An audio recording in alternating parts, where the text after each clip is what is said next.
పెద్ద మనుషుల ఒప్పందం తెలంగాణ ఉద్యమంలో అత్యంత కీలకమైన అంశం. జెంటిల్మెన్ అగ్రిమెంట్, పెద్ద మనుషుల ఒప్పందం. ఇది 1956 ఫిబ్రవరి 20వ తారీఖు నాడు న్యూఢిల్లీలోని హైదరాబాద్ హౌస్లో, న్యూఢిల్లీలో ఉన్నట్టు హైదరాబాద్ హౌస్లో ఒక పెద్ద మనుషుల ఒప్పందం జరిగింది. ఈ పెద్ద మనుషుల ఒప్పందము ఆనాటి హోంమంత్రి గోవింద వల్లభ పంత్ సమక్షంలో జరిగింది. గోవింద వల్లభ పంత్ సమక్షంలో జరిగింది పెద్ద మనుషుల ఒప్పందం. హైదరాబాదు హౌజ్లో, న్యూఢిల్లీలో ఉన్న హైదరాబాద్ హౌజ్లో ఒప్పందం జరిగింది. ఈ ఒప్పందం మీద తెలంగాణ ప్రాంతంకి వెళ్ళి 4 వ్యక్తులు, సీమాంధ్ర ప్రాంతంకి వెళ్ళి 4 వ్యక్తులు, 8 మంది చేసుకున్న ఒప్పందాన్ని జెంటిల్మెన్ అగ్రిమెంట్గా, పెద్ద మనుషుల ఒప్పందంగా చరిత్రలో పిలవడం అనేది జరిగింది. తెలంగాణ ఉద్యమ చరిత్రలో అత్యంత కీలకమైన అంశంగా అభ్యర్థులు పరిశీలించాలి. ఈ ఒప్పందం మీద ఆధారపడే తెలంగాణ ఉద్యమం మొత్తం కూడా కొనసాగిన సందర్భాలు ఉన్నవి.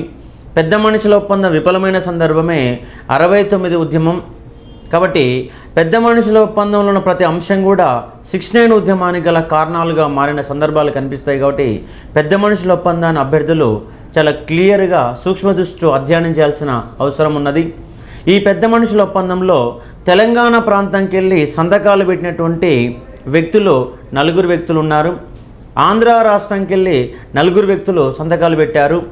హైదరాబాదు రాష్ట్ర ముఖ్యమంత్రి బూరుగుల రామకృష్ణారావు, హైదరాబాదు రాష్ట్ర ముఖ్యమంత్రి బూరుగుల రామకృష్ణారావు, ఆయనతో పాటు మరొక సీనియర్ మంత్రి కేవి రంగారెడ్డి, కొండ వెంకట రంగారెడ్డి, అదేవిధంగా మర్రి చెన్నారెడ్డి, అదేవిధంగా హైదరాబాదు రాష్ట్ర కాంగ్రెస్ యొక్క ప్రతినిధి, హైదరాబాదు రాష్ట్ర కాంగ్రెస్ అధ్యక్షుడు జేవి నరసింహారావు, జవగల్ నరసింహారావు, జేవి నరసింహారావు, అదేవిధంగా ఆంధ్ర రాష్ట్రంకి వెళ్ళి ఆంధ్ర రాష్ట్ర ముఖ్యమంత్రి బెజవాడ గోపాల్ రెడ్డి, అదేవిధంగా ఆంధ్ర రాష్ట్ర డిప్యూటీ సీఎం నీలం సంజీవ్ రెడ్డి, ఆంధ్ర రాష్ట్ర డిప్యూటీ సీఎం నీలం సంజీవ్ రెడ్డి, మన యొక్క సీనియర్ మంత్రి సర్దార్ గౌతు లచ్చన్న, అదేవిధంగా ఆంధ్ర రాష్ట్ర కాంగ్రెస్ యొక్క అధ్యక్షుడు అల్లూరి సత్యనారాయణ రాజు, వీళ్ళందరూ కూడా సంతకాలు పెట్టారు. కాబట్టి హైదరాబాదు రాష్ట్ర కాంగ్రెస్ అధ్యక్షుడు, ఆంధ్ర రాష్ట్ర కాంగ్రెస్ అధ్యక్షుడు, ఈ ఇద్దరు అభ్యర్థులకు ఎక్కువ పరిశీలించే ప్రయత్నం చేయాలి. ఎందుకంటే ముఖ్యమంత్రులు అందరికీ తెలుసు, మంత్రులు కూడా తెలుసు. ఇక్కడ ఎగ్జామ్లో కొంచెం అక్కడ ఇబ్బంది పడే అంశం ఏంటిదంటే హైదరాబాద్ రాష్ట్ర కాంగ్రెస్ అధ్యక్షుడు జేవి నరసింహారావు, ఆంధ్ర రాష్ట్ర కాంగ్రెస్ అధ్యక్షుడు అల్లూరి సత్యనారాయణ రాజు. కాబట్టి అల్లూరి సత్యనారాయణ పేరుని జేవి నరసింహారావు ప్రత్యేకంగా గుర్తుపెట్టుకోవాల్సిన అవసరం ఉంది. కాబట్టి 8 మంది పెద్ద మనుషుల ఒప్పందం మీద 1956 ఫిబ్రవరి 20వ తారీఖు నాడు న్యూఢిల్లీలో కూర్చొని పెద్ద మనుషుల ఒప్పందాన్ని చేసుకోవడం జరిగింది. ఇది గోవింద వల్లభ పంత్ సమక్షంలో కొనసాగడం జరిగింది.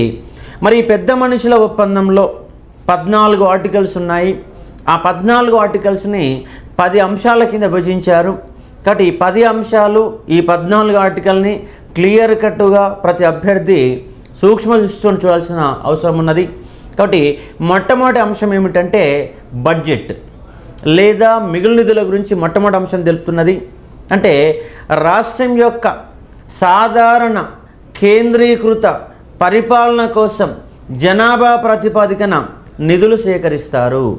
అంటే రాష్ట్ర బడ్జెట్ కోసం 2 ప్రాంతాల జనాభా ప్రాతిపదికన నిధులు కేటాయించడము.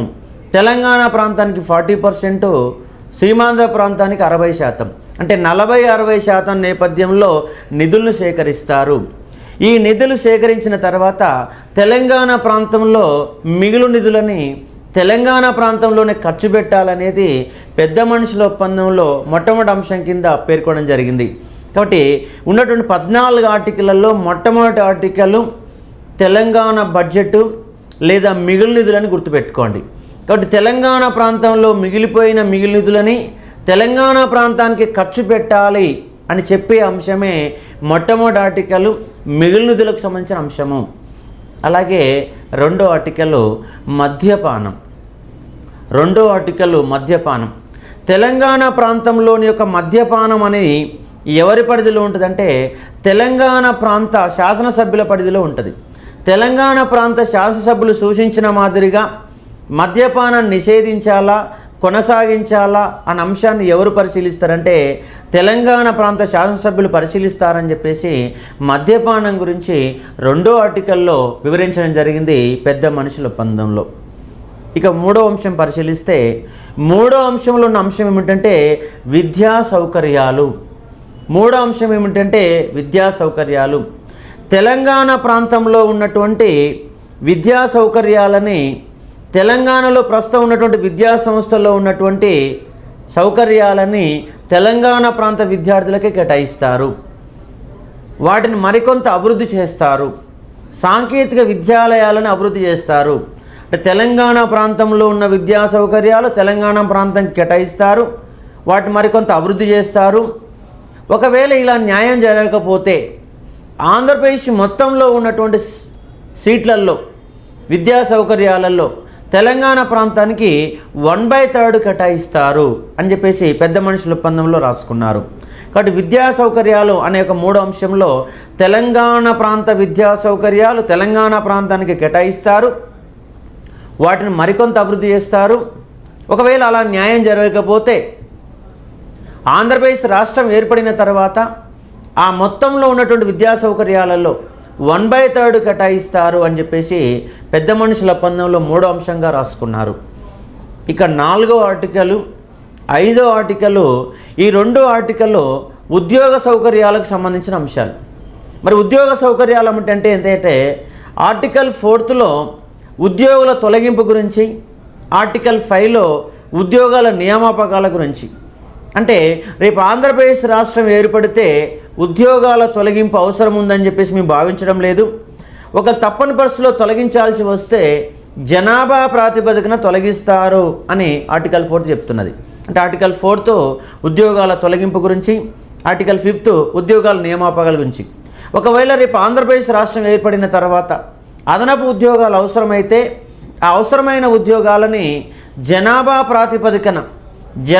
ప్రాతిపదికన వాటిని నియమించే ప్రయత్నం చేస్తారు. అంటే ఉదాహరణకు కొత్త రాష్ట్రంలో 100 ఉద్యోగాలు అవసరమైతే 40 ఉద్యోగాలు తెలంగాణ ప్రాంతానికి ఇస్తారు, 60 ఉద్యోగాలు ఆంధ్ర ప్రాంతంకి వెళ్ళి ఇవ్వడం జరుగుతుంది. ఒకవేళ తొలగింపు అవసరమైతే, ఒకవేళ 60 ఉద్యోగాలు తొలగించాల్సి వస్తే తెలంగాణ ప్రాంతంలో 60% అంటే 24 ఉద్యోగాలు తొలగిస్తారు, ఆంధ్ర ప్రాంతంకి వెళ్ళి తెలంగాణ ప్రాంతంకి వెళ్ళి 40% అంటే 24 ఉద్యోగాలు తొలగిస్తారు, ఆంధ్ర ప్రాంతంకి వెళ్ళి 60% అంటే 36 ఉద్యోగాలు తొలగిస్తారు. కాబట్టి 4వ ఆర్టికల్ తొలగింపు గురించి, 5వ ఆర్టికల్ ఉద్యోగాల నియామకాల గురించి వివరాలు అందిస్తున్న అంశాన్ని అభ్యర్థులు పరిశీలించాలి. మనకు తర్వాత ఉన్న 6వ అంశం ఏమిటంటే ఉర్దూ భాష గురించి చెప్తున్నది. ఎందుకంటే ఉర్దూ భాష 1323లో కాకతీయ సామ్రాజ్యం అంతమైపోయిన తర్వాత తెలంగాణ ప్రాంతంలో ముస్లింల యొక్క పరిపాలన మొదలైనది. అంటే 1323 నుంచి 1948 వరకు దాదాపుగా 625 సంవత్సరాల పాటు 625 ఇయర్స్ ప్రకారము 625 సంవత్సరాల పాటు తెలంగాణ ప్రాంతాన్ని పరిపాలించిన వాళ్ళు ముస్లింలు. కాబట్టి ముస్లింల పాలనా కాలంలో ఉన్న అధికార భాష పర్షియా. 1884లో ప్రవేశపెట్టిన అధికార భాష ఉర్దూ భాష.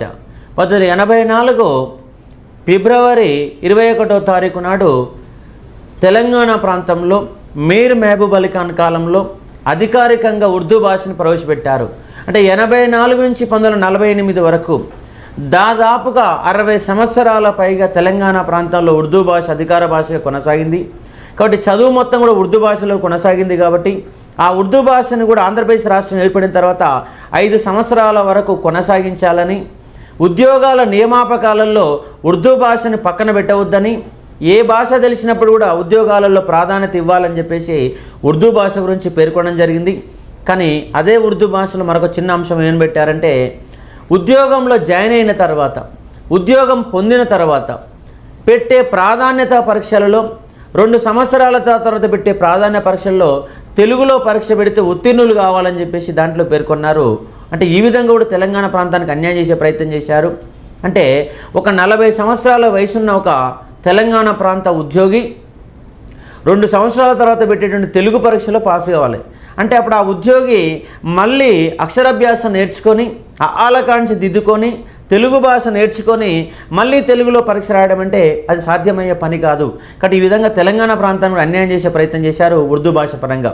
కాబట్టి ఇక్కడ 6వ అంశం ఏమిటంటే ఉర్దూ భాష. ఇక 7వ అంశం ఏంటంటే స్థానిక నియమాలు. అంటే స్థానికంగా ఉద్యోగ అవకాశాలు కల్పించడానికి, స్థానికంగా ఉన్నవారికి ఉద్యోగ అవకాశాలు కల్పించాలని చెప్పేసి స్థానిక నియమాలు చెప్తున్నాయి. అంటే ములికీ నియమాల గురించి చెప్తున్నాయి. అంటే ములికీ పురుషుడైన వాడికే ఉద్యోగం ఇస్తారు.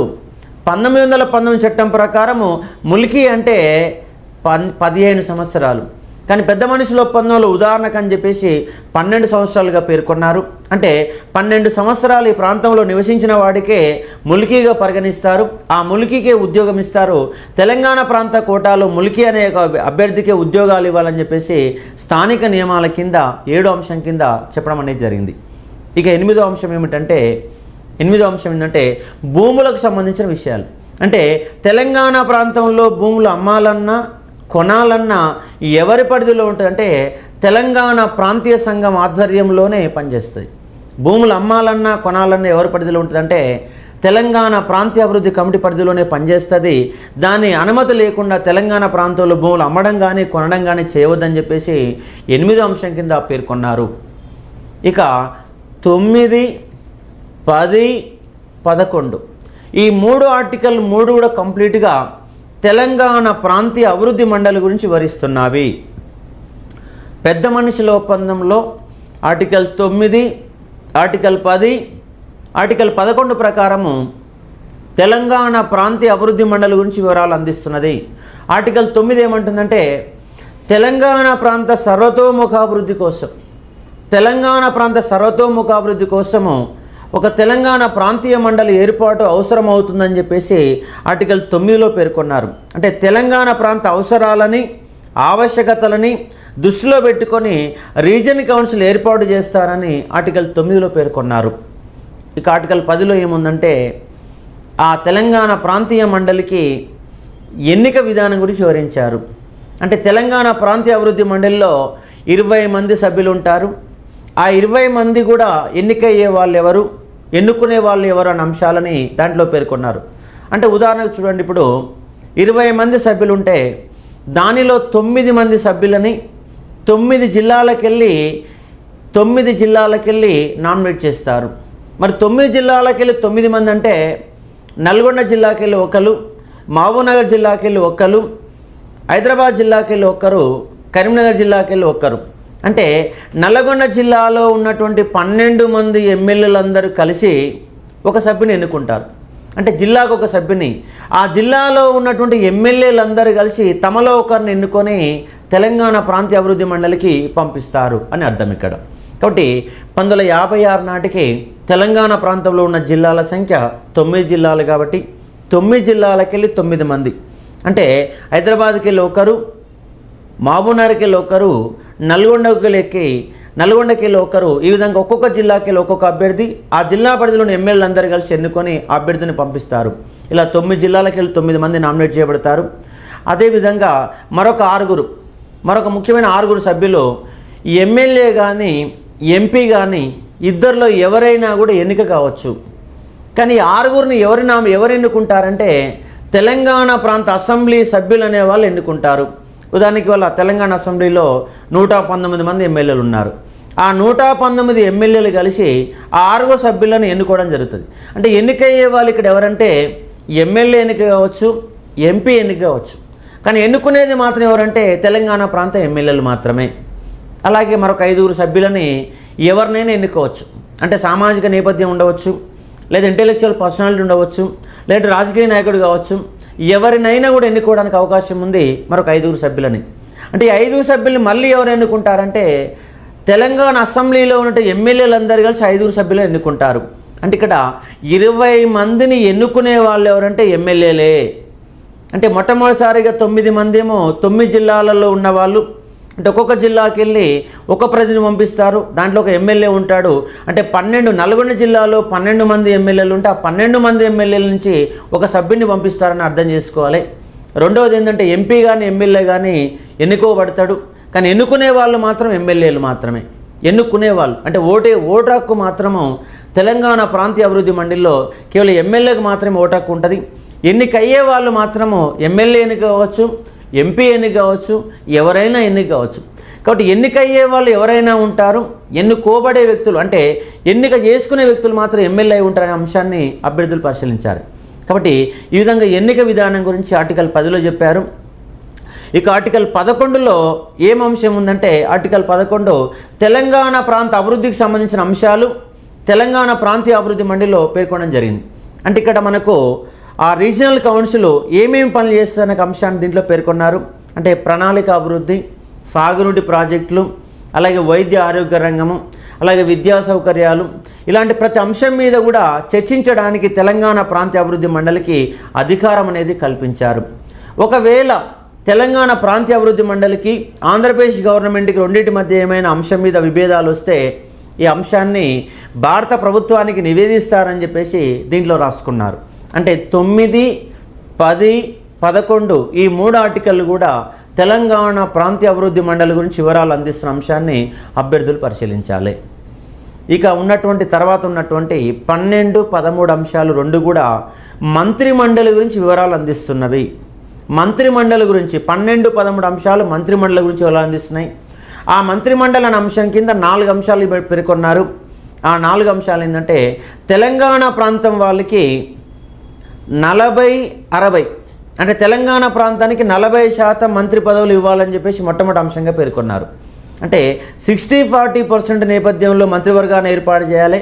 ఆ 40% మంత్రివర్గ స్థానాలు తెలంగాణ ప్రాంతం వారికి కేటాయించాలి మొట్టమొదటి అంశం. రెండో అంశం ఏంటంటే, తెలంగాణ ప్రాంతానికి 40%లో కంపల్సరీగా ఒక ముస్లిం మంత్రి ఉండాలి. మొట్టమొదటి అంశం 40% ఎన్నిక చేస్తే రెండో అంశం కంపల్సరీగా ముస్లిం మంత్రి ఉండాలని చెప్తున్నారు. ఇక మూడో అంశం ఏంటంటే, తెలంగాణ ప్రాంతానికి సీఎం కానీ లేదా డిప్యూటీ సీఎం కానీ కంపల్సరీగా ఏదో ఒక్క పదవి ఇవ్వాలని చెప్పేసి పెద్ద మనుషుల ఒప్పందంలో రాసుకున్నారు. ముఖ్యమంత్రి లేదా ఉప ముఖ్యమంత్రి 2 పదవులలో ఏదో ఒక పదవి తెలంగాణ ప్రాంతానికి ఇవ్వాలి. ఒకవేళ తెలంగాణ ప్రాంతానికి సంబంధించిన ముఖ్యమంత్రి పదవి ఇస్తే ఆంధ్ర ప్రాంతానికి డిప్యూటీ సీఎం ఇస్తారు. ఒకవేళ ఆంధ్ర ప్రాంతానికి సీఎం పదవి ఇస్తే తెలంగాణ ప్రాంతానికి డిప్యూటీ సీఎం పదవి ఇస్తారని చెప్పేసి పెద్ద మనుషుల ఒప్పందంలో రాసుకున్నారు. అదేవిధంగా మరొక ముఖ్యమైన అంశం ఏంటంటే, ముఖ్యమైన 5 శాఖలలో 2 శాఖలు తెలంగాణ ప్రాంతం వారికి ఇవ్వాలి. ఉదాహరణకు హోంమంత్రిత్వ శాఖ, ఆర్థిక శాఖ, రెవెన్యూ శాఖ, ప్రణాళికలు అభివృద్ధి, పరిశ్రమలు మరొక 5వ శాఖ. ఈ 5 శాఖలలో కంపల్సరీగా 2 శాఖలు ఇవ్వాలి. అంటే హోంమంత్రి ఆర్థిక మంత్రి కానీ, లేదంటే హోంమంత్రి రెవెన్యూ మంత్రి కానీ, లేదా ప్రణాళికలు ఆర్థిక మంత్రి కానీ ఏదో ఒక ముఖ్యమైన 2 శాఖలు కంపల్సరీగా తెలంగాణ వారికి ఇవ్వాలని చెప్పేసి మంత్రి మండలిలో పేర్కొన్నారు. అంటే మొట్టమొదటి అంశం ఏమిటంటే 40% మంత్రివర్గ సభ్యులను కేటాయించాలి. రెండో అంశం ఏంటంటే ముస్లిం మైనార్టీ మినిస్టర్ని కంపల్సరీ ఉండాలి. మూడో అంశం సీఎం కానీ డిప్యూటీ సీఎం కానీ ఇవ్వాలి. నాలుగో అంశం ఏంటంటే ముఖ్యమైన 5 శాఖల్లో 2 శాఖలు ఇవ్వాలని చెప్పేసి పెద్ద మనుషుల ఒప్పందంలో మంత్రి మండలి గురించి వివరాలు స్పష్టంగా రాసుకోవడం అనేది జరిగినది. అదేవిధంగా 14వ అంశం 14 ఆర్టికల్లో కాంగ్రెస్ పార్టీ గురించి పేర్కొన్నారు. అంటే హైదరాబాదు రాష్ట్ర కాంగ్రెసు 1962 వరకు కొనసాగుతుంది అని రాసుకున్నారు. కొనసాగించడానికి ఆంధ్ర ప్రాంతం ఆంధ్రప్రదేశ్ పీసీ అనే వాళ్ళకి ఎలాంటి ఇబ్బంది ఉండవద్దు. కాబట్టి హైదరాబాదు రాష్ట్ర కాంగ్రెస్ 1962 వరకు కొనసాగుతుంది, దానికి ఆంధ్ర వాళ్ళు ఆబ్జెక్షన్ చెప్పకూడదు అని చెప్పేసి పెద్ద మనుషుల ఒప్పందంలో రాసుకున్నారు. ఈ విధంగా 14 అంశాలు. అంటే 14వది కాంగ్రెస్ పార్టీ ఏర్పాటు గురించి. అంటే నెంబర్ 1 మొదటి అంశము మిగులు బడ్జెట్ లేదా మిగులు నిధుల గురించి, రెండో అంశము మద్యపానం గురించి, మూడో అంశము విద్యా సౌకర్యాల గురించి, 4-5 అంశాలు ఉద్యోగాల తొలగింపు, ఉద్యోగాల నియామకాల గురించి, తర్వాత 6వ అంశము ఉర్దూ భాష గురించి, 7వ అంశము స్థానిక నియమాల గురించి అంటే ములికీ నిబంధనల గురించి, 8వ అంశము భూముల యొక్క అమ్మకాల గురించి, విక్రయాల గురించి, 9, 10, 11 అంశాలు తెలంగాణ ప్రాంతీయ అభివృద్ధి మండలి గురించి, 12, 13 అంశాలు మంత్రి మండలి గురించి, 14వ అంశము కాంగ్రెస్ పార్టీ గురించి. ఇక్కడ అభ్యర్థులు అనేవాళ్ళు ఈ సెంటెన్స్ రూపంలో చదివేటప్పుడు ముందుగా ఒక చిన్న చిన్న సబ్ హెడింగ్లు గుర్తుపెట్టుకుంటే ఆ సబ్ హెడింగ్ల ప్రకారం చదువుకుంటే ఎగ్జామ్లో క్వశ్చన్ ఎలా వచ్చినా కూడా మనకు ఆన్సర్ చేయడానికి ఆస్కారం ఉంది. అంటే మీరు ప్రధానంగా ఇక్కడ దృష్టి పెట్టాల్సింది ఏంటంటే తెలంగాణ ప్రాంతీయ అభివృద్ధి మండలి నియామకం ఎన్నుకునే విధానం ఎలా ఉందో అభ్యర్థులు అర్థం చేసుకోవాల్సిన అవసరం ఉంది. దాంతోపాటుగా ఈ పెద్ద మనుషుల ఒప్పందం ప్రకారము 2 అంశాలలో అభిప్రాయ భేదాలు వచ్చినాయి. ఆ 2 అంశాలు ఏమిటంటే, ఒకటి పేరు విషయంలో తెలంగాణ వాళ్ళు ఆంధ్ర తెలంగాణను పేరు పెట్టాలని డిమాండ్ పెట్టారు. కానీ ఆంధ్రప్రదేశ్ యొక్క కమిటీ వాళ్ళు ఏమన్నారంటే అఫెక్స్ కమిటీకి నివేదిస్తారు, ఆ కమిటీ ఎలా నిర్ణయం చేస్తే ఆ విధంగా అని చెప్పారు. చివరికి ఆంధ్ర తెలంగాణ అనే పదం ఉంటే మళ్ళీ ఉద్యమాలు వస్తాయని చెప్పేసి దాన్ని ఆంధ్రప్రదేశ్గా మార్చడం జరిగింది. దానితో పాటు మరొక ముఖ్యమైన అంశాలు విభేదాలు వచ్చాయి. ఆ విభేదాలు వచ్చే అంశం ఏంటంటే బెంచ్, హైకోర్టు యొక్క బెంచ్. సీమాంధ్ర వాళ్ళు హైకోర్టు యొక్క బెంచ్ని గుంటూరులో ఏర్పాటు చేసుకోమని తెలంగాణ వాదులు వాదించడం జరిగినది. ఎందుకంటే తెలంగాణ ప్రాంతంలో ఉన్న భాష ఉర్దూ భాష, ఆంధ్ర ప్రాంతంలో ఉన్న భాష తెలుగు భాష. అంటే ఇంగ్లీష్లో వాళ్ళ చట్టాలన్నీ కొనసాగినాయి. మన దగ్గర తెలంగాణ ప్రాంతంలో ఉర్దూ భాషలో చట్టాలు కొనసాగినాయి. కాబట్టి ఈ రెండింటి మధ్య వైరుధ్యాలు వచ్చే అవకాశం ఉంది. కాబట్టి ఆంధ్ర ప్రాంతం వాళ్ళు గుంటూరులో ఒక బెంచ్ ఏర్పాటు చేసుకుంటే వాళ్ళ న్యాయ వ్యవస్థ వాళ్ళకు ఉంటుంది, తెలంగాణ ప్రాంతం వాళ్ళ న్యాయ వ్యవస్థ తెలంగాణ ప్రాంతం ఉంటుందని చెప్పేసి తెలంగాణ వాళ్ళు హైకోర్టు యొక్క బెంచ్ని గుంటూరులో ఏర్పాటు చేసుకొని వీళ్ళు సూచించడం జరిగింది. కానీ ఆంధ్ర వాళ్ళు మాకు బెంచ్ ఏం అవసరం లేదు, మా బెంచ్ కంటే మీ బెంచే బాగుందని చెప్పేసి తెలంగాణ ప్రాంత ఉద్యోగాలు కొల్లగొట్టే విధంగా తర్వాత కాలంలో హైకోర్టు ఉద్యోగాలను కొల్లగొట్టే విధంగా తయారు కావడం జరిగింది. కాబట్టి పెద్ద మనుషుల ఒప్పందంలోనే గుంటూరులో హైకోర్టు చేసి ఉండి న్యాయ వ్యవస్థను ఏర్పాటుగా చేసి ఉంటే ఇవాళ తెలంగాణ ప్రాంతంలో ఉండి 90% ఉద్యోగాలు ఆంధ్ర వాళ్ళు కొల్లగొట్టడానికి అవకాశం ఉండేది కాదు. కానీ సీమాంధ్రులు కుట్రపూరితంగానే చేసి కోకా సుబ్బారావు, అప్పుడు హైకోర్టు యొక్క న్యాయమూర్తిగా ప్రధాన న్యాయమూర్తి నుండి కోకా సుబ్బారావు తెలంగాణ ప్రాంతం నుండి కేవీ రంగారెడ్డి లాంటి వ్యక్తులతో మాట్లాడి ఒకే రాష్ట్రానికి 2 హైకోర్టులు ఉంటే బాగుండదని చెప్పేసి ఒకే రాష్ట్రము ఉమ్మడిగా ఒకటే హైకోర్టు అనే దాన్ని ఏర్పాటు చేయడానికి తీర్మానం చేయడం అనేది జరిగింది. కాబట్టి ఈ విధంగా కూడా ఇన్ని నేపథ్యాలలో కుట్రలు చేసేసి పెద్ద మనుషుల ఒప్పందంలో కుట్రలు చేసేసి తెలంగాణ ప్రాంత జ్యుడిషియల్ ఉద్యోగాలను కొల్లగొట్టే విధంగా పెద్ద మనుషుల ఒప్పందంలో రాసుకోవడం జరిగింది. ఈ పెద్ద మనుషుల ఒప్పందాన్ని ఆగస్టు 10వ తారీఖు నాడు 1956 ఆగస్టు 10వ తారీఖు నాడు కేంద్ర హోంమంత్రిత్వ సహాశాఖ మంత్రి బిఎన్ దాదర్ అనే ఒక వ్యక్తి పార్లమెంటులో ప్రవేశపెట్టడం జరిగింది. ఈ పార్లమెంటులో ప్రవేశపెట్టిన సందర్భంగా 1956 ఆగస్టు 10వ తారీఖు నాడు సేఫ్ గార్డ్స్ పార్లమెంటులో నోట్ ఆఫ్ సేఫ్ గార్డ్స్ అనే నేపథ్యంలో 10 అంశాలు విభజించారు. పెద్ద మనుషుల ఒప్పందంలో 14 ఆర్టికల్స్ ఉంటే 10 అంశాల కింద విభజించేసి నోట్ ఆఫ్ సేఫ్ గార్డ్స్ రూపంలో ఆగస్టు 10 1956 ఆగస్టు 10వ తారీఖు నాడు నోట్ ఆఫ్ సేఫ్ గార్డ్ రూపంలో అప్పుడుంటే హోంమంత్రిత్వ శాఖ సహాయ మంత్రి బిఎన్ దాదర్ అనే వ్యక్తి దాన్ని పార్లమెంటులో ప్రవేశపెట్టడం జరిగింది. ఆ ప్రవేశపెట్టిన ప్రకారము 10 అంశాల కింద ప్రవేశపెట్టారు. ఆ 10 అంశాల కింద ఏబిసిడి అనే ఒక 4 వర్గాలు చేసి ఏ అనే ఒక వర్గం కింద 6 అంశాలు చెప్పారు. కాబట్టి ఆ అంశాలను ఒక్కసారి మనం పరిశీలించే ప్రయత్నం చేస్తే ఒకటో అంశం కింద ఒకటో అంశం కింద ఏమని చెప్పారంటే ఆంధ్రప్రదేశ్ మొత్తానికి ఒక శాసనసభ ఉంటుంది, అది ప్రధానమైన చట్టాలు రూపొందించి ఒక చట్ట వ్యవస్థగా పనిచేస్తుంది. దానికి ఆ రాష్ట్రానికి ఒక గవర్నర్ ఉంటాడు, ఆ రాష్ట్రానికి ఒక గవర్నర్కు సహాయ సహకారాలు అందించడానికి ఒక మంత్రిమండలి ఉంటుందని చెప్పేసి మొట్టమొదటి అంశం కింద పేర్కొనడం జరిగింది. అదేవిధంగా రెండో అంశం కింద కొన్ని ప్రత్యేక అంశాలకు సంబంధించి స్పెసిఫిక్స్ మ్యాటర్కి సంబంధించి పరిశీలించడానికి ఆ నిర్ణయాలు వ్యవహరించడానికి ఒక ప్రత్యేక ప్రాంతంగా దాన్ని పరిగణిస్తారని చెప్పేసి రెండో అంశంగా పేర్కొన్నారు. అంటే పార్లమెంటులో ప్రవేశించిన 10 అంశాలలో ఈ 2 అంశాలు ఈ విధంగా చెప్పారు. ఇక మూడో అంశం ఏంటంటే తెలంగాణ ప్రాంతం కోసం రాష్ట్ర శాసనసభకు చెందినటువంటి ఒక ప్రాంతీయ సంఘము రీజనల్ స్టాండింగ్ కమిటీ అనేది ఉంటుందని చెప్పేసి పేర్కొన్నారు. అంటే పెద్ద మనుషుల ఒప్పందంలో తెలంగాణ ప్రాంతీయ అభివృద్ధి మండలిని పేర్కొంటే పార్లమెంటులో చట్టరూపం మార్చేసరికి అది రీజనల్ స్టాండింగ్ కమిటీగా మారిపోయింది.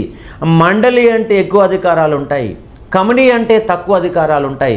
కాబట్టి మండలి కాస్త పార్లమెంటులో చట్టం మారేసరికి కమిటీగా మారిపోయిన సందర్భాన్ని ఇక్కడ అభ్యర్థులు అనేవాళ్ళు ఆలోచించి పరిశీలించిన అంశం ఉంది. కాబట్టి గుర్తుపెట్టుకునే ప్రయత్నం చేయాలి. అది ప్రత్యేక అంశాలకు సంబంధించిన చట్టాలు ప్రాంతీయ సంఘం యొక్క సమాలోచనలో పంపాలని చెప్పేసి 4వ అంశం చెప్పారు. అంటే మూడో అంశమేమో తెలంగాణ ప్రాంతీయ అభివృద్ధి కమిటీ ఉంటుందని, 4వ అంశము ప్రత్యేకమైన చట్టాలు ఉంటే దాని పరిధిలోకి పంపాలని చెప్పేసి చెప్పడం జరిగింది. కాబట్టి ఈ యొక్క తెలంగాణ ప్రాంతీయ సంఘం ప్రతిపాదనలు చేయవచ్చని, కానీ దీంట్లో మరొక కిటికీ ఏం పెట్టారంటే ఆర్థిక భారాన్ని పడని అంశాల మీదనే పరిశీలించే అధికారం తెలంగాణ ప్రాంతీయ కమిటీకి ఉన్నది. మరి ఆర్థిక అంశాలు పరిశీలించే అధికారం లేకపోతే తెలంగాణ ప్రాంతీయ అభివృద్ధి కమిటీ ఉన్నా ఉన్నా కూడా లేకున్నట్టే మాదిరిగానే అభ్యర్థులు పరిశీలించాలి. కాబట్టి ఈ విధంగా తెలంగాణ ప్రాంతీయ అభివృద్ధి మండలికి తక్కువ అధికారాలు చేసే విధంగా పార్లమెంటు చేసే చట్టంలోనే మనకు ఒక అన్యాయాలు అనేవి కనిపించే అంశాన్ని అభ్యర్థులు పరిశీలించాలి.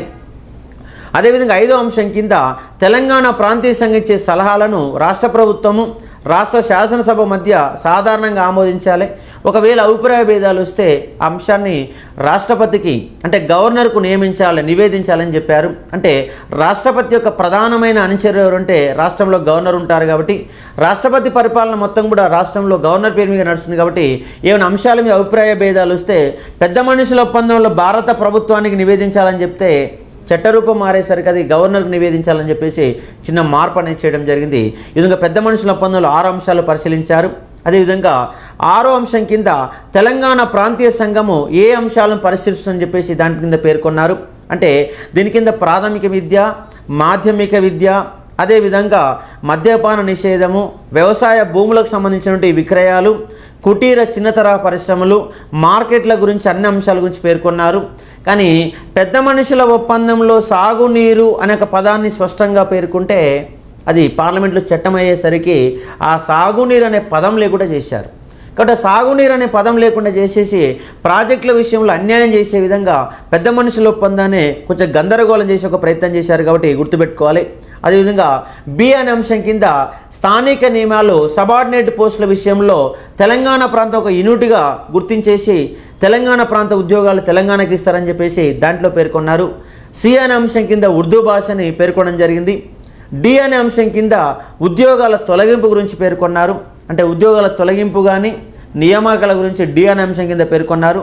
అదేవిధంగా ఈ అనే అంశం కింద తెలంగాణ ఆంధ్ర ప్రాంతాల మధ్య వ్యయాల పంపిణీ గురించి పేర్కొన్నారు. అంటే పెద్ద మనుషుల ఒప్పందంలో మొట్టమొదటి సూత్రం అయితే ఏదైతే ఉందో మిగులు బడ్జెట్ లేదా మిగులు నిధులు అయితే ఏదైతే ఉందో దాన్ని ఇక్కడ ఈ అనే అంశం కింద తెలంగాణ ప్రాంత ఆదాయ వ్యయాల పంపిణీ గురించి స్పష్టంగా పేర్కొనడం అనేది జరిగింది.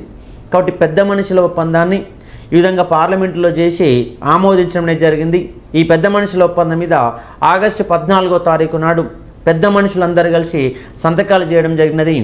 ఈ పెద్ద మనుషుల ఒప్పందం మీద సంతకం పెట్టిన తర్వాత మన యొక్క హైదరాబాదు రాష్ట్ర ముఖ్యమంత్రిగా పనిచేసిన బూరుగుల రామకృష్ణారావు ఒక మాట అన్నాడు. ఆ మాట ఏమిటంటే, నా మరణ శాసనం మీద నాకు నేనుగా సంతకం పెట్టుకున్నానని చెప్పేసి ఆయన వాపోయాడు. నా మరణ శాసనం మీద నాకు నేనుగా సంతకం పెట్టుకున్నాను అని వాపోయినట్టుగా బూరుగుల రామకృష్ణారావు యొక్క పర్సనల్ బయోగ్రఫీ ఉమ్మత్తుల కేశవరావు రాసినటువంటి ఒక పర్సనల్ బయోగ్రఫీ ఉమ్మత్తుల కేశవరావు బూరుగుల రామకృష్ణారావు యొక్క జీవిత చరిత్ర అనే పుస్తకాన్ని రాయడం జరిగింది. ఆ పుస్తకంలో బూరుగుల రామకృష్ణారావు ఈ విధంగా వాపోయినట్టు దాంట్లో పేర్కొన్నాడు. నా మరణ శాసనం మీద నాకు నేనుగా సంతకం పెట్టుకున్నాను. ఎందుకంటే ఆయనకు ముఖ్యమంత్రి పదవి ఇస్తామని చెప్పేసి వివిధ రకాల ఆశలు కల్పించారు. కానీ చివరికి బూరుగుల కొట్టి చేతులతో ఆయన్ని పంపడం జరిగింది. ఈ విధంగా పెద్ద మనుషుల ఒప్పందంలో తీవ్రంగా అన్యాయం చేశానని చెప్పేసి ఆయనగా బాధపడ్డాడు బూరుగుల రామకృష్ణారావు. కాబట్టి అంశాన్ని అభ్యర్థులు అనేవాళ్ళు పరిశీలించాలి.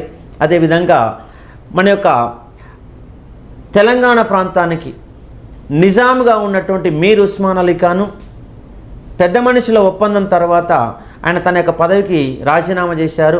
ఆంధ్రప్రదేశ్ రాష్ట్రం ఏర్పాటు చేసే సందర్భంలో అక్టోబర్ 31వ తారీఖు వరకు ఆయన రాజ్ ప్రముఖగా పనిచేయడం జరిగింది. అంటే 1948 సెప్టెంబర్ 17 నుంచి 1950 జనవరి 26 వరకు, అంటే ఆపరేషన్ పోలో జరిగినాక భారత రాజ్యాంగం అమలు వచ్చేవరకు రాజ్యాధినేతగా వ్యవహరించారు. 1950 జనవరి 26 నుంచి 1956 అక్టోబర్ 31వ తారీఖు వరకు నిజాము రాజ్ ప్రముఖగా పనిచేశాడు. ఆ తర్వాత గవర్నర్ యొక్క పదవి ఇస్తామని చెప్పేసి కూడా భారత ప్రభుత్వం ఆయనకు చెప్పడం జరిగింది. కానీ నిరభ్యంతరంగా తిరస్కరించినటువంటి నిజాము యొక్క రాజ్ ప్రముఖగా రాజీనామా చేసి తర్వాత కాలంలో ఆయన సాధారణ జీవితాన్ని గడపడం అనేది జరిగింది. ఈ అంశాలని అభ్యర్థులు పరిశీలించాలి. కాబట్టి పెద్ద మనుషుల ఒప్పందం 1956 ఫిబ్రవరి 20వ తారీఖున న్యూఢిల్లీలో జరిగితే దాని మీద ఒప్పందం మీ సంతకాలు 1956 ఆగస్టు 14వ తారీఖున జరిగినాయి. ఆగస్టు 10వ తారీఖున పార్లమెంట్లో చట్టం చేశారు. ఈ యొక్క చట్టం మేరకు 1956 నవంబర్ 1వ తారీఖు నాడు ఆంధ్రప్రదేశ్ అనే ఒక రాష్ట్రం అనేది ఏర్పడింది. ఈ యొక్క ఆంధ్రప్రదేశ్ రాష్ట్రం అనేది హైదరాబాదు రాజధానిగా నీలం సంజీవ్ రెడ్డి ముఖ్యమంత్రిగా ఆయన నామినేట్ అంటే ఎన్నిక కావడం జరిగినది. అదేవిధంగా సీఎం త్రివేది ఆంధ్ర రాష్ట్రం యొక్క గవర్నర్గా పనిచేసిన సీఎం త్రివేది ఇక్కడ ఆంధ్రప్రదేశ్ రాష్ట్రానికి గవర్నర్గా నియమించడం అనేది జరిగింది. ఈ విధంగా మొత్తంగా ఒక 13 మందితోని నీలం సంజయ్ రెడ్డి ఒక కొత్త మంత్రివర్గాన్ని ఏర్పాటు చేసుకొని పరిపాలన విధానాన్ని ప్రవేశపెట్టాడు.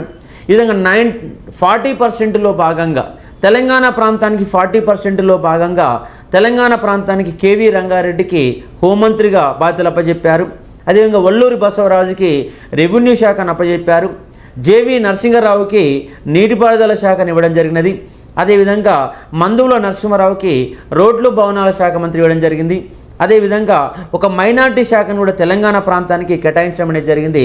ఈ విధంగా 40% ఇచ్చారు. కానీ ఆ 40%లో కూడా కొన్ని అంశాలు ఆంధ్ర ప్రాంతం వల్ల తీసుకొని తెలంగాణ ప్రాంతానికి తీవ్రమైన అన్యాయం చేసే ప్రయత్నం చేశారు. కాబట్టి పెద్ద మనుషుల ఒప్పందం ప్రకారం 1956 నవంబర్ 1వ తారీఖు నాడు ఏర్పడ్డ రాష్ట్రము ఆంధ్రప్రదేశ్ రాష్ట్రం అనే అంశాన్ని అభ్యర్థులు పరిశీలించాలి.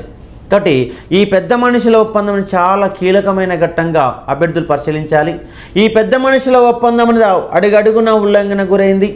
అంటే మిగులు నిధులు అనేవి తెలంగాణ ప్రాంతానికి కేటాయించకుండా అవి ఆంధ్ర ప్రాంతాన్ని తరలించే ప్రయత్నం చేశారు. 1961 నాటికి 21 కోట్ల 7 లక్షల రూపాయల మిగులు నిధులు ఉన్నాయని చెప్పేసి ఆర్థిక శాఖ మంత్రి గవర్నరే స్వయంగా రాష్ట్ర అసెంబ్లీలో ప్రకటించడం జరిగింది. కానీ ఆ నిధులన్నీ కూడా సీమాంధ్ర ప్రాంతాన్ని తరలించారు. అదేవిధంగా మీకు కైలాసనాథ్ వాంచు కమిటీ యొక్క నిబంధనలు కూడా మనకు ఈ యొక్క పెద్ద మనుషుల ఒప్పందంలో కూడా ఉల్లంఘన గురయ్యని చెప్పేసి తర్వాత కాలంలో చెప్పడం అనేది జరిగింది. కాబట్టి లలిత్ కుమార్ కమిటీ లెక్కల ప్రకారం మిగిలిపోయిన నిధులు ఎంత అంటే 34 కోట్ల 10 లక్షల రూపాయలు అయితే వశిష్ఠ భార్గవ కమిటీ ప్రకారం మిగిలిపోయిన నిధులు ఎంత అంటే 28.34 కోట్ల రూపాయలు. కాబట్టి మిగులు నిధులు అనేవి తెలంగాణ ప్రాంత మిగులు ఆంధ్ర ప్రాంతం తరలించకపోయారు. పెద్ద మనుషుల ఒప్పందం అనేది ఉల్లంఘన గురైనది. మద్యపాన విషయంలో కూడా ఆంధ్ర ప్రాంతంలో మద్యపానాన్ని కొన్నిసార్లు రద్దు చేసి తెలంగాణ ప్రాంతంలో మద్యపానాన్ని కొనసాగిన సందర్భాలు కూడా మనకు కనిపిస్తాయి.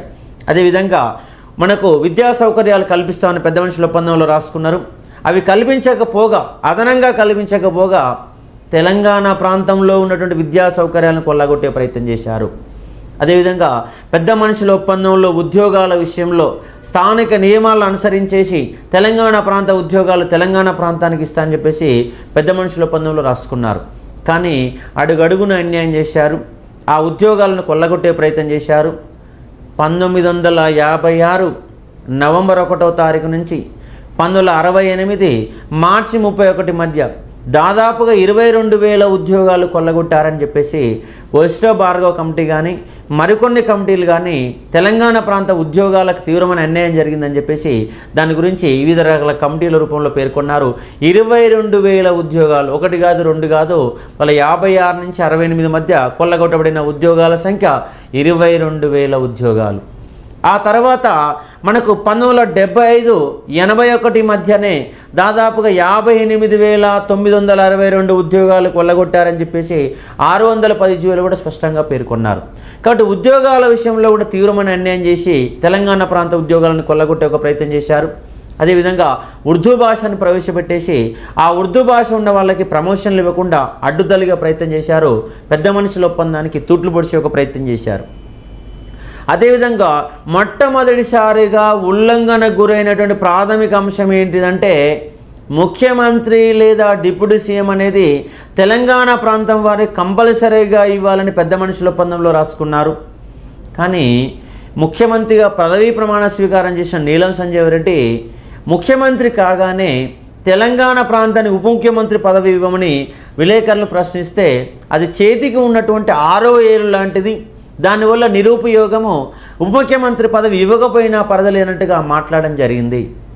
కానీ అదే నీలం సంజీవ్ రెడ్డి 1953 అక్టోబర్ 1వ తారీఖు నుంచి 1956 అక్టోబర్ 31వ తారీఖు వరకు ఆయన చేపట్టిన పదవి ఏంటంటే అదే డిప్యూటీ సీఎం పదవి చేపట్టాడు.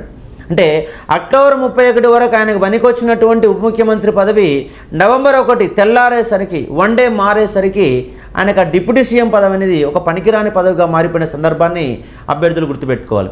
అదేవిధంగా 40% ఇస్తానని పేరుకు మాత్రమే ఇచ్చారు, కానీ ముఖ్యమైన శాఖలు 2 శాఖలు ఇస్తామని చెప్పేసి సగం శాఖలు ఇచ్చారు.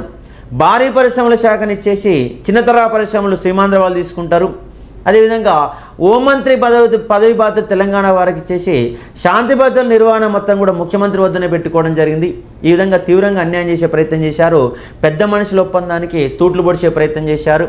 అదేవిధంగా పెద్ద మనుషుల ఒప్పందంలో తెలంగాణ ప్రాంతీయ అభివృద్ధి మండలి అని రాసుకొని అది పార్లమెంట్లో చట్టం మారేసరికి తెలంగాణ ప్రాంతీయ అభివృద్ధి కమిటీగా మార్చిపడేశారు. పెద్ద మనుషుల ఒప్పందంలో తెలంగాణ ప్రాంతీయ అభివృద్ధి కమిటీ యొక్క చైర్మన్ తెలంగాణ ప్రాంతానికి సంబంధించి ముఖ్యమంత్రి కానీ డిప్యూటీ సీఎం కానీ దాని చైర్మన్గా వ్యవహరిస్తారని చెప్పేసి పెద్ద మనుషుల ఒప్పందంలో రాసుకుంటే ఆ తర్వాత ఆ యొక్క ప్రస్తావనే పార్లమెంటులో చట్టరూపం మారిన తర్వాత ఆ ప్రస్తావన కూడా ఎక్కడ కూడా లేకుండా చేశారు. చివరికి ఆంధ్రప్రదేశ్ అసెంబ్లీలో తెలంగాణ ప్రాంత ఎమ్మెల్యేలు అందరూ కలిసి ఆ తెలంగాణ ప్రాంతీయ సంఘం అధ్యక్షుడిగా నియమించే ఆచారాన్ని మొదలుపెట్టారు. అంటే ప్రతిసారి ఎన్నికలు పెట్టారు.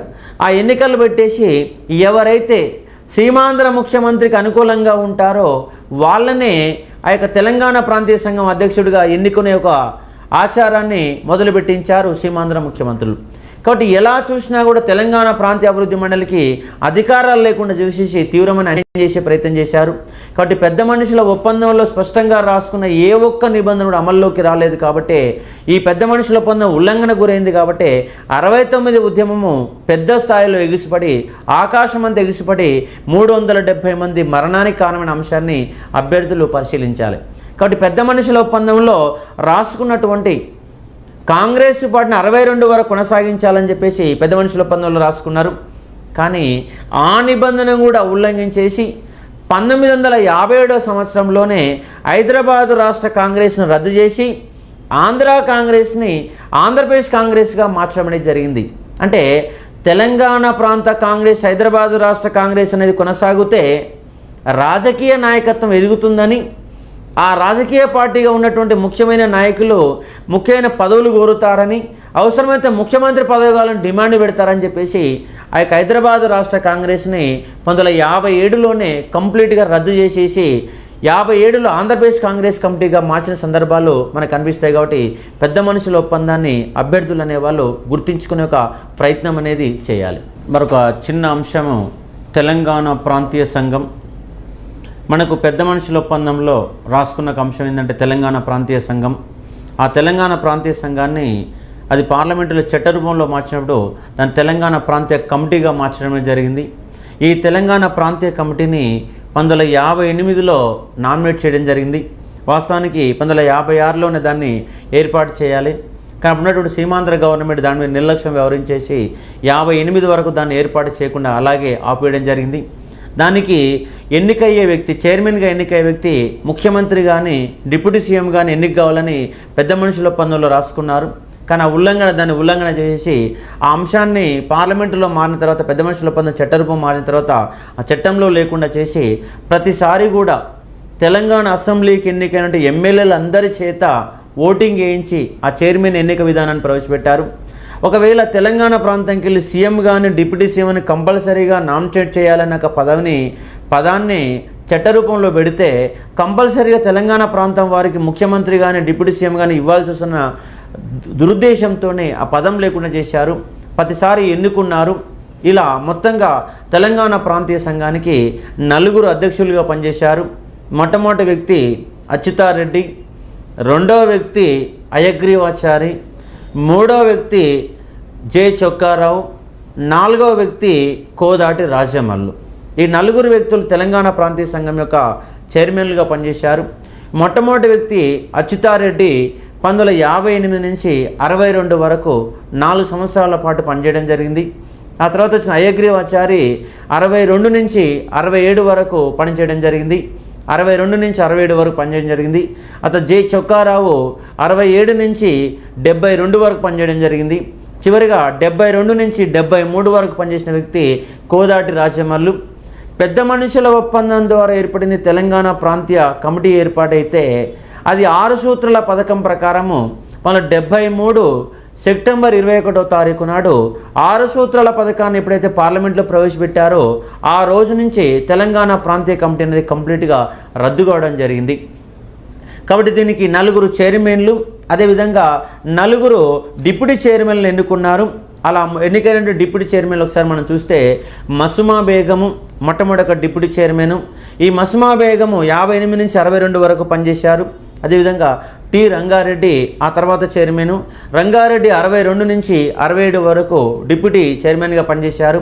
అదేవిధంగా కోదాటి రాజమల్లు 67 నుంచి 72 వరకు పనిచేశారు. సయ్యద్ రెహమత్ అలీ చివరి యొక్క చైర్మన్ డిప్యూటీ చైర్మన్గా పనిచేశారు. ఇక్కడ మీరు అభ్యర్థులు గుర్తుపెట్టుకునే అంశం ఏంటంటే చైర్మన్గా డిప్యూటీ చైర్మన్గా 2 పదవులను చేపట్టిన వ్యక్తి ఎవరంటే కోదాటి రాజమల్లు. మరి తెలంగాణ ప్రాంతీయ అభివృద్ధి కమిటీ ఏమైనా చేసిందా అంటే చేసింది. చాలాసార్లు నిలదీసింది, ప్రశ్నించినది, తెలంగాణ జరిగిన అన్యాయాలను అసెంబ్లీలో ప్రస్తావించే ప్రయత్నం చేసినది, లేఖలు రాసింది, 100 సార్లు లేఖలు రాసింది. తెలంగాణ మిగిలిన నిధులు మొత్తం తరలించకపోతున్నారని చెప్పేసి ఆరోపించే ప్రయత్నం చేశారు.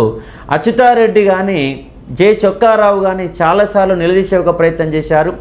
కానీ దీని పథకాలని తెలంగాణ ప్రాంతీయ అభివృద్ధి కమిటీ పథకాలని టీఆర్సీ పథకాలుగా తెలంగాణ పథకాలుగా దానికి టీఆర్సీ పథకాలుగా పిలిచారు. ఆ పథకాలలో భాగంగా మొట్టమొదటిసారిగా ఉస్మానియా యూనివర్సిటీకి 3 కోట్ల రూపాయలు విడుదల చేశారు. ఆ 3 కోట్ల రూపాయలని విద్యుత్ డిపార్ట్మెంట్ రెగ్యులేటరీ కమిషన్ వాళ్లకు అప్పు కింద ఇవ్వడం జరిగింది. ఆ యొక్క అప్పుకి తీసుకున్నటువంటి విద్యుత్ డిపార్ట్మెంట్ వాళ్ళు తెలంగాణ ప్రాంతంలో విద్యుత్ సౌకర్యాలు కల్పించారు. వాళ్ళు బాండ్ల రూపంలో వడ్డీ రూపంలో తీసుకుని ఆ వడ్డీని ఉస్మానియా యూనివర్సిటీకి చెల్లిస్తే ఉస్మానియా యూనివర్సిటీలో అభివృద్ధి కార్యక్రమాలు చేపట్టారు. కాబట్టి ఉస్మానియా యూనివర్సిటీకి 3 కోట్ల రూపాయలు విడుదల చేస్తే ఆ 3 కోట్ల రూపాయలు విద్యుత్ డిపార్ట్మెంట్కి అప్పు కింద ఇస్తే వాళ్ళు ఇచ్చిన మితితో ఉస్మానియా యూనివర్సిటీలో అభివృద్ధి కార్యక్రమాలు, అదేవిధంగా గ్రామీణ ప్రాంతాలు విద్యుదీకరణ 2 అంశాలు కూడా ఇక్కడ మనం ప్రస్తావించిన అంశాలు. అదేవిధంగా మరికొన్ని పథకాలు కూడా చేపట్టారు. కానీ పెద్దగా తెలంగాణ ప్రాంతీయ అభివృద్ధి పెట్టి పెద్దగా ఫలితాలు సాధించిందా అంటే పెద్దగా ఏం సాధించలేకపోయింది. కానీ కొంతవరకు నిలదీసి ప్రశ్నించే తత్వాన్ని అలవాటు చేసినది. తెలంగాణ ప్రాంత మిగిలిన గురించి అధ్యయనం చేసి మా నిధులు గిన్నున్నాయని చెప్పేసి లలిత్ కుమార్ కమిటీకి కానీ వశిష్ఠ భార్గవ్ కమిటీ కానీ తన యొక్క రిపోర్ట్లని అందజేయడం జరిగింది. అసెంబ్లీలలో తెలంగాణ ప్రాంతంలో ఉపాధ్యాయుల పోస్టులు నియమించమని చెప్పి సర్వేలో కూడా డిమాండ్ చేయడం జరిగింది. కానీ ఆ సమయానికి తెలంగాణ ప్రాంతంలో మిగులు నిధులే లేవని చెప్పేసి సీమాంధ్రవాదులు మంత్రులనే వాళ్ళు వాదించే ఒక ప్రయత్నం కూడా చేశారు. అదేవిధంగా 8 సూత్రాల పథకంలో తెలంగాణ ప్రాంతీయ అభివృద్ధి కమిటీకి ఎక్కువ అధికారాలు ఇవ్వాలని చెప్పేసి 8 సూత్రాల పథకంలో కూడా పేర్కొనడం అనేది జరిగింది. కాబట్టి తెలంగాణ ప్రాంతీయ అభివృద్ధి మండలి పెద్దగా ఫలితాలు సాధించలేకపోయినప్పటికీ కొంతవరకు మాత్రం తెలంగాణ ప్రాంతం జరుగుతున్న అన్యాయాలను మాత్రము ఎండగట్టే ప్రయత్నం చేసింది, చర్చగా వచ్చే ప్రయత్నం చేసింది. కాబట్టి ఇది తెలంగాణ ప్రాంతీయ అభివృద్ధి కమిటీ గురించినటువంటి వివరాలు. కాబట్టి మీరు ఇక్కడ గుర్తుపెట్టుకున్న అంశాలు ఏమిటంటే జతపరచండి అనే అంశం కింద అధ్యక్షులు లేదా చైర్మన్లు, ఉపాధ్యక్షులు లేదా డిప్యూటీ చైర్మన్ల అంశాన్ని ఎగ్జామ్లో క్వశ్చన్ ఆస్కారం ఉంది. కాబట్టి మొట్టమొదటి అధ్యక్షుడు అచ్యుతారెడ్డి, 2వ అధ్యక్షుడు అయ్యగ్రీవాచారి, 3వ వ్యక్తి జె చొక్కారావు, 4వ వ్యక్తి కోదాటి రాజమల్లు. అదేవిధంగా వైస్ చైర్మన్లు వచ్చేసరికి మొట్టమొదటి చైర్మన్ మసుమా బేగం, 2వ చైర్మన్ టి రంగారెడ్డి, 3వ చైర్మన్గా పనిచేసిన కోదాటి రాజమల్లు, 4వ వైస్ చైర్మన్గా పనిచేసిన వ్యక్తి ఎవరంటే సయ్యద్ రెహమత్ అలీ అనే అంశాన్ని అభ్యర్థులు గుర్తుంచుకునే ప్రయత్నం చేయాలి. ఇది తెలంగాణ ప్రాంతీయ అభివృద్ధి కమిటీకి సంబంధించిన సమాచారము.